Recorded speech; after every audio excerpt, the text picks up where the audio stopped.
Assalamualaikum warahmatullahi wabarakatuh. Sa ngayon, nandito po tayo sa J. Marquez Elementary School of Peace, kung saan ngayon po ay sinasagawa yung World Day Against Child Labor Celebration. At kasama po natin ngayon si Sir Cap Nas Usman. So, unang-una Sir Cap, ano po yung pinakaunang layunin po natin dito sa sinasagawang programa ngayon? Yes, opo, nag-celebrate tayo ngayon ng World Day Against Child Labor.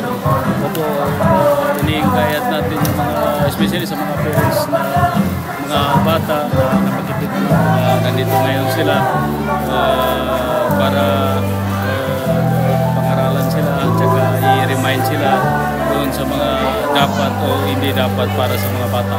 At saka siyempre, nagpapasalamat din ako sa taga-Muli Ministry of Labor and Employment kasi dito nga ginanap yung celebration. I think una-una ito na dito naging celebration ng taga-Muli. So, ibig sabihin ito yung pinakaunang celebration dito sa inyong barangay? Yes, po. Nakakalam ko, for the first time ito na dito na held yung celebration ng World Day Against Labor. Sino-sino po yung ating mga constituents at saka partnership agency dito? Yes, nandito yung taga-city government, may representative ng taga-city government, and of course yung si Director, si Sarah Sinsuat, nandito rin po si Director. Kaya masaya tayo na nandito yung mga officials ng mga agencies.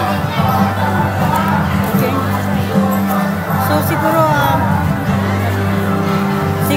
baka meron po kami nakalimutan sila na very important. It's your time po na nagpapasalamat ako sa aking mga kasamaang barangay officials na kikita nyo na dyan sa unahan sila, yung mga barangay kagawad natin, of course, mga project leaders. Siyempre doon sa mga participants natin, sa mga constituents natin na pawang taga dito sa Mother Barangay Poblasyon, Tabato City.